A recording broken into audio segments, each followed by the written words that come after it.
नमस्कार दोस्तों। RPSC second grade first paper GK paper के लिए हम देख रहे थे भारत का भूगोल।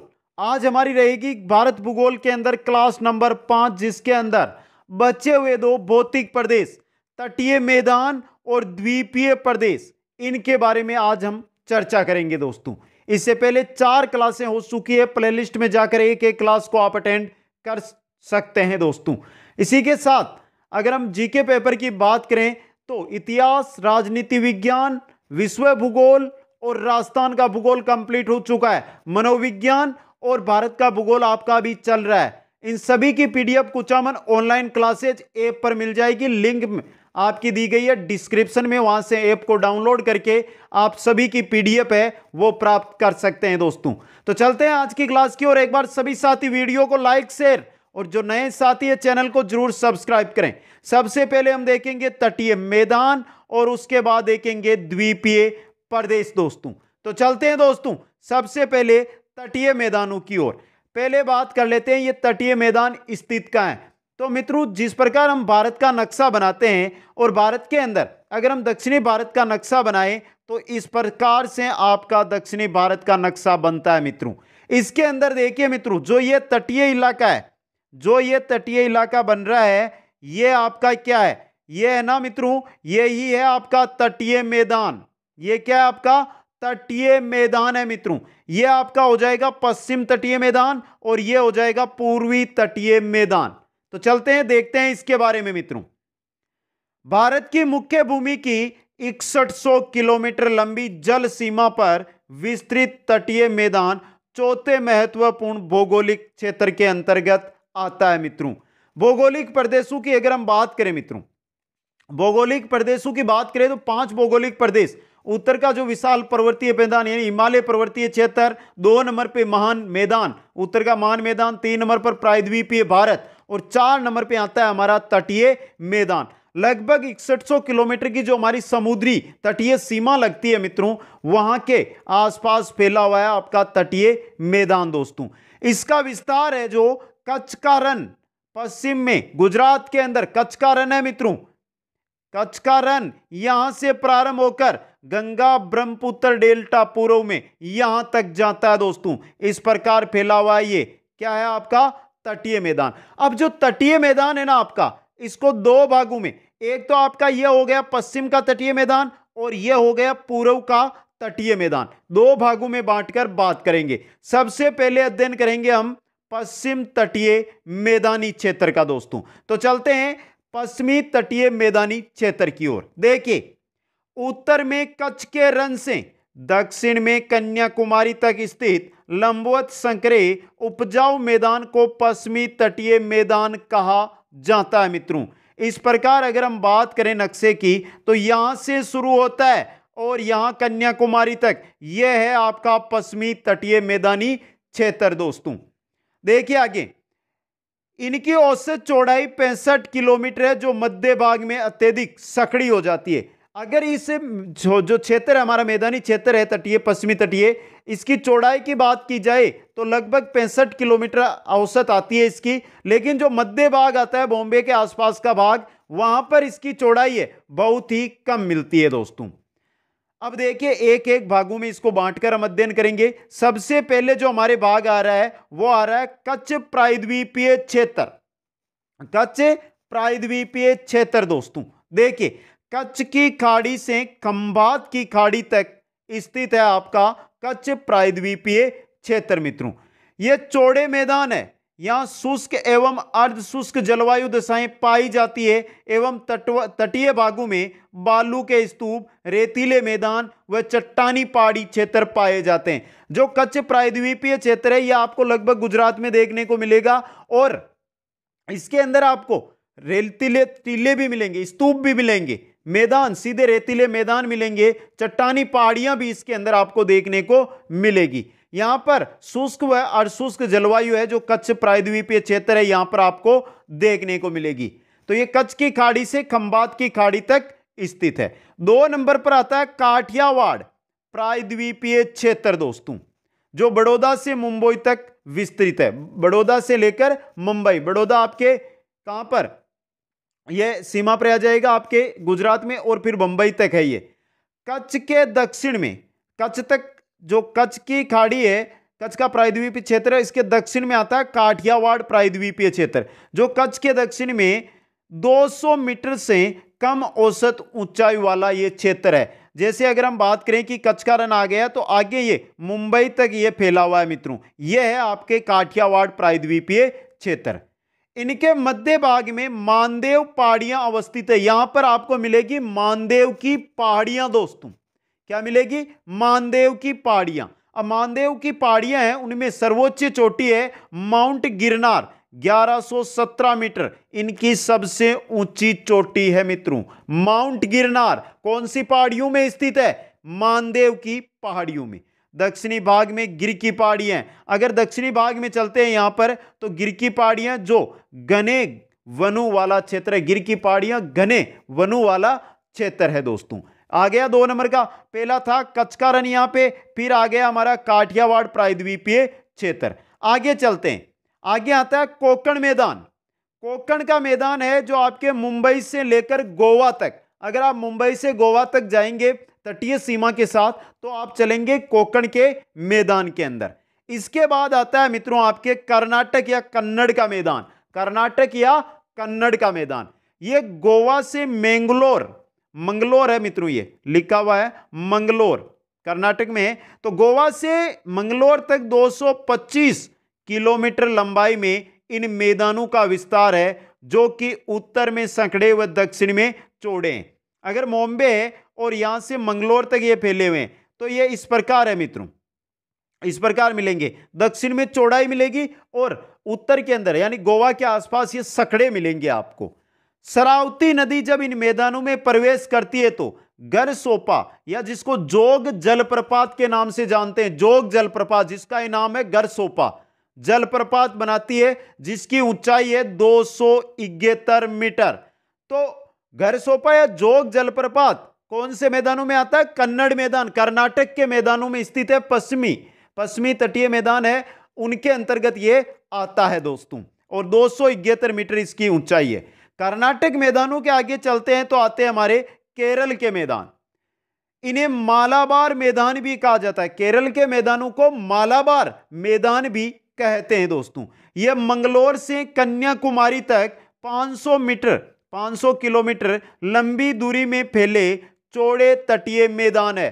500 किलोमीटर तक फैले हुए हैं ये मंगलोर से कन्याकुमारी तक दोस्तों। इस क्षेत्र में अनेकों तटीय झीलें मिलेगी, लेगून मिलेगी, स्पिट आदि पाए जाते हैं। जो केरल के मैदान है या मालाबार मैदान है वहां पर आपको झीलें, लेगून, स्पिट ये सभी देखने को मिलेंगे। वेम्बनाद झील ये इंपॉर्टेंट है दोस्तों।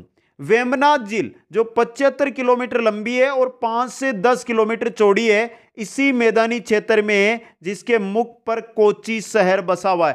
कोच्चि शहर में वेम्बनाद जो झील है इसके किनारे पर है, समझे मित्रों। और यह किस में आता है? केरल मैदानी क्षेत्र में यह झील अवस्थित है।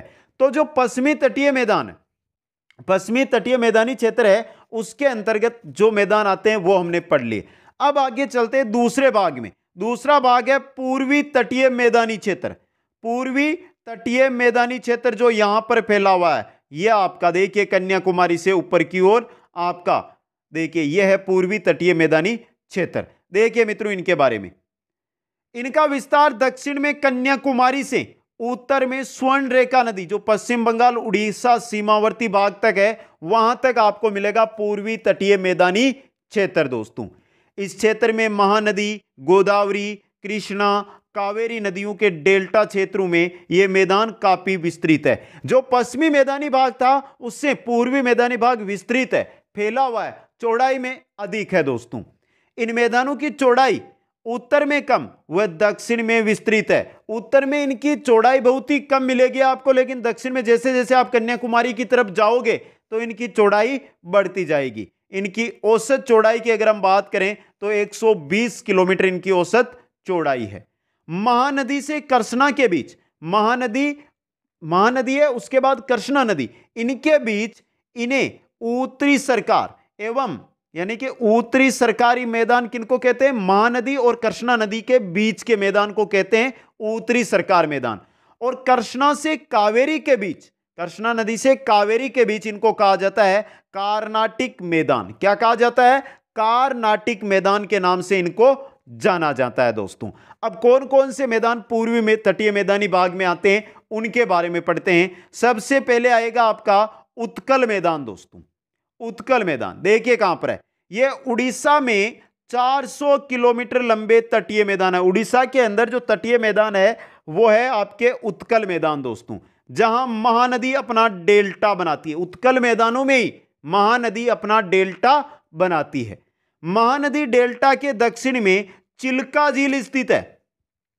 चिल्का झील उड़ीसा में, तो महानदी जहां पर डेल्टा बनाती है उसके दक्षिण में चिल्का झील उत्कल मैदानों के अंतर्गत आती है, जो 75 किलोमीटर लंबी है और 7 से 22 किलोमीटर तक चौड़ी चिल्का झील है, जो आपकी उत्कल मैदानों के अंदर स्थित है दोस्तों।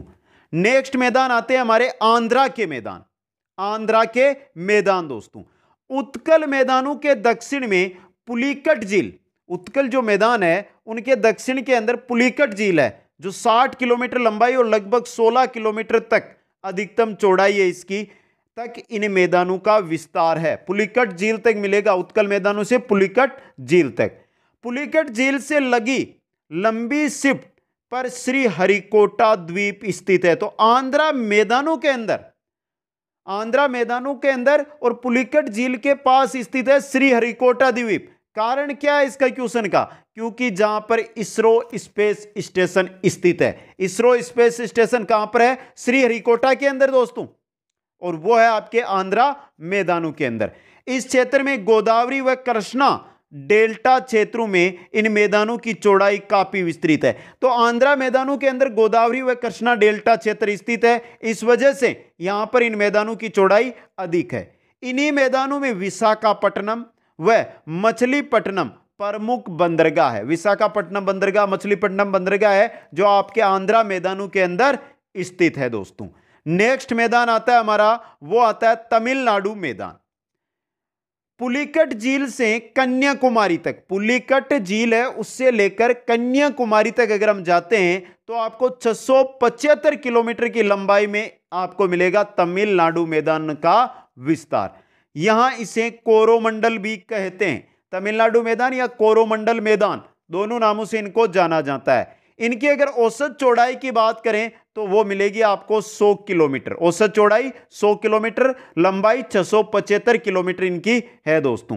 कावेरी नदी के डेल्टा क्षेत्र में यह मैदान अधिक विस्तृत है। तो कावेरी नदी डेल्टा बनाती है तमिलनाडु मैदान में, और कावेरी नदी का डेल्टा क्षेत्र है, इस वजह से यह अधिक विस्तृत क्षेत्र में पाए जाते हैं दोस्तों।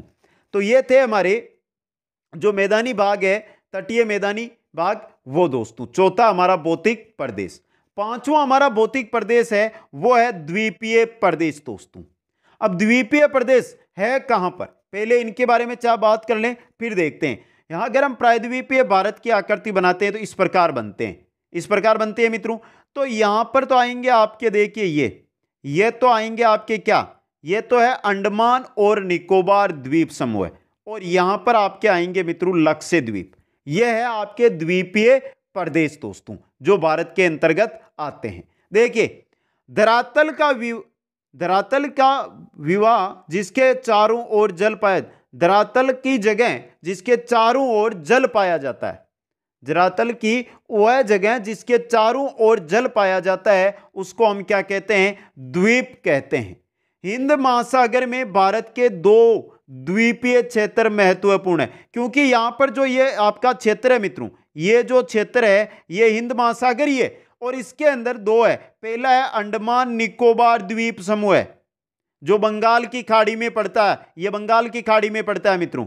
और लक्षद्वीप जो ये है, ये आपके अरब सागर में स्थित है। ये 2 द्वीपीय प्रदेश है भारत के अंदर। अब इन दोनों के बारे में विस्तृत अध्ययन करते हैं। सबसे पहले चलते हैं अंडमान निकोबार द्वीप समूह के बारे में। क्षेत्रफल की बात की जाए तो लगभग इनका अंडमान निकोबार द्वीप समूह का क्षेत्रफल है 8,249 वर्ग किलोमीटर, 8,249 वर्ग किलोमीटर। लंबाई की बात की जाए तो 590 किलोमीटर लंबाई में फैले हुए हैं। ये 590 किलोमीटर लंबाई के अंदर फैले हुए हैं आपके, यहां से शुरू होते हैं और सबसे दक्षिणतम इंदिरा पॉइंट है ना, वो आपका अंडमान निकोबार में स्थित है।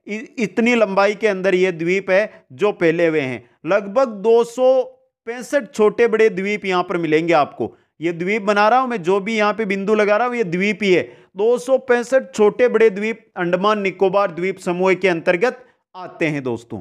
आगे देखिए, यहां 10 डिग्री चैनल के उत्तर में लिटिल अंडमान द्वीप और दक्षिण में कार निकोबार द्वीप है। जो 10 डिग्री चैनल है उसके उत्तर में जाएंगे तो लिटिल अंडमान द्वीप है, दक्षिण में जाएंगे तो कार निकोबार द्वीप मिलेगा। तो अंडमान निकोबार द्वीप को अलग करती है आपकी 10 डिग्री। यहां 10 डिग्री चैनल ग्रेट अंडमान द्वीप समूह एवं निकोबार द्वीप समूह को पृथक करती है। तो मित्रों, जो हमारा ये द्वीप समूह है, यहां पे जो द्वीप समूह है, ये आपकी 10 डिग्री मान ले अगर, तो इसके जो उत्तर के अंदर है, ये ऊपर वाला है, ये तो है आपका क्या, अंडमान द्वीप समूह। कौन सा है? अंडमान। और जो दक्षिण में है वो है आपका निकोबार द्वीप समूह दोस्तों। इन दोनों को अलग करती है आपकी 10 डिग्री चैनल रेखा दोस्तों। आगे चलिए, आगे है अंडमान द्वीप समूह 203 द्वीपों का समूह है। जो अंडमान द्वीप समूह है वो कितने का? 203 द्वीपों का समूह है। यहां 50 किलोमीटर चौड़े दनकन पास के दक्षिण में लिटिल अंडमान द्वीप व उत्तर में दक्षिण अंडमान द्वीप, अंडमान निकोबार की राजधानी पोर्ट ब्लेयर इसी द्वीप पर है। तो जो अंडमान द्वीप है यहीं पर है आपका पोर्ट ब्लेयर, और यहां पर है 50 किलोमीटर चौड़ा दनकन पास, उसके दक्षिण में लिटिल अंडमान और उत्तर में अंडमान द्वीप स्थित है दोस्तों। निकोबार समूह के द्वीपों में 7 बड़े द्वीप है। द्वीप तो बहुत है, लेकिन बड़े द्वीपों की बात की जाए तो 7 बड़े द्वीप है जो बहुत ही अलग दिखाई देंगे आपको। इस प्रकार एक बार मैं वापस बनाकर बता देता हूं आपको। इस प्रकार अगर हम बात करें, ये भारत है, तो देखिए मित्रों, ये भारत है हमारा, तो यहां पे आ जाएंगे आपके, ये अंडमान है मित्रों, और जो निकोबार है वो यहां पर आएंगे नीचे की ओर, थोड़े से नीचे की ओर है यहां पे निकोबार। यहां पर 7 बड़े द्वीप है दोस्तों। अब इंपॉर्टेंट क्वेश्चन क्या बनता है यहां से, तो देखिए इंपॉर्टेंट क्वेश्चन की अगर हम बात करें तो वापस देखिए, ये हमारा भारत है, यहां पे ये निकोबार अंडमान द्वीप और ये है आपका निकोबार। ये देखिए ये चीज आएगी। निकोबार स्वयं में द्वीपों में 7 बड़े। ग्रेट निकोबार द्वीप इस समूह का दक्षिणतम बिंदु है। ग्रेट निकोबार द्वीप है जो इस समूह, यानी जो अंडमान निकोबार द्वीप समूह है, इनका दक्षिणतम है, यहां पर है। और इसके दक्षिणी छोर पर इंदिरा पॉइंट स्थित है। यह आपका इंदिरा पॉइंट ही है, यहां पर इंदिरा पॉइंट भारत का सबसे दक्षिणी स्थान है। तो हमने उत्तर हिमालय से शुरू किया था और दक्षिण में कहां पर पहुंच गए? अंतिम छोर इंदिरा पॉइंट तक दोस्तों। सेडल चोटी 737 मीटर ऊंचाई वाली, जो कि उत्तरी अंडमान द्वीप में, उत्तरी अंडमान द्वीप है और अंडमान निकोबार की सबसे ऊंची चोटी है, 737 मीटर इसकी ऊंचाई है। नाम है इसका सेडल चोटी दोस्तों। यह है आपका अंडमान निकोबार द्वीप समूह। दूसरा था हमारा द्वीपीय प्रदेश के अंदर लक्षद्वीप समूह। तो चलते हैं लक्षद्वीप समूह की ओर। देखिए लक्षद्वीप समूह, यह 25 द्वीपों का समूह है जो 8 डिग्री उत्तर से 12 डिग्री 20 मिनट उत्तर, यानी अक्षांशीय विस्तार की बात करें तो 8 डिग्री से लेकर 12 डिग्री 20 मिनट उत्तरी अक्षांश तक फैला हुआ है, और 71 डिग्री 45 मिनट पूर्व से 74 डिग्री पूर्व में विस्तारित है। 71 डिग्री 45 मिनट से 74 डिग्री पूर्व देशांतर तक इसका विस्तार है। लगभग 109 वर्ग किलोमीटर इसका कुल क्या है? लक्षद्वीप का विस्तार है दोस्तों। यहां 11 डिग्री उत्तरी अक्षांश के उत्तर वाले द्वीपों को अमनद्वीप द्वीप कहते हैं और इसके दक्षिण वाले द्वीपों को केनानोर द्वीप कहते हैं। तो यहां पर देखिए 8 और 12, 8 डिग्री से 12 डिग्री 20 मिनट के मध्य आएगी ना 11 डिग्री आपकी उत्तरी अक्षांश, यह है आपकी 11 डिग्री। इससे जो ये ऊपर वाले हैं ना, इनको तो कहते हैं अमनद्वीप द्वीप, और जो इसके दक्षिण में है ना, इनको कहते हैं केनानोर द्वीप दोस्तों। इस समूह के सबसे दक्षिण में मिनिकॉय द्वीप, जो सबसे दक्षिण में द्वीप स्थित है वो है मिनिकॉय द्वीप, जो सबसे बड़ा द्वीप है लक्षद्वीप का। 8 डिग्री उत्तरी अक्षांश मिनिकॉय द्वीप व मालदीव देश के बीच स्थित है। किन किन के मध्य? मिनिकॉय द्वीप और मालदीव जो देश है, मिनिकॉय द्वीप आ गया और मालदीव जो देश है, इन दोनों के मध्य 8 डिग्री उत्तरी अक्षांश है जो आपकी स्थित है दोस्तों। आगे देखिए एक लाइन लगाकर क्या लिखा गया है। अंडमान निकोबार द्वीप समूह भारत का सबसे बड़ा और पुराना द्वीप समूह है। भारत का सबसे बड़ा द्वीप समूह की अगर बात की जाए तो अंडमान निकोबार आएगा। बात कर लेते हैं छोटे की, न्यू मुरे जो पश्चिम बंगाल में भारत का सबसे छोटा और नया द्वीप है। वर्तमान में इसके ऊपर पानी आ गया न्यू मुरे के ऊपर दोस्तों। यह भारत का सबसे छोटा और नया द्वीप था जो पश्चिम बंगाल क्षेत्र के अंतर्गत आता था। तो यह था हमारा दोस्तों तटीय प्रदेशी, तटीय जो प्रदेश है वो तटीय मैदानी प्रदेश और द्वीपीय प्रदेश दोस्तों। आज की क्लास के साथ ही भारत के भौगोलिक प्रदेश है वो हमारे पूरे होते हैं। कैसी लगी आज की क्लास आपको कमेंट करके बताएं। वीडियो को लाइक शेयर और जो भी नए साथी है चैनल को जरूर सब्सक्राइब करें। कोर्स अगर और पीडीएफ चाहिए तो ऐप डाउनलोड कर लें, लिंक डिस्क्रिप्शन में दी गई है और स्टोर से प्राप्त कर सकते हैं आप सभी के सभी पीडीएफ। आप सभी को बहुत बहुत धन्यवाद। जय हिंद, जय भारत।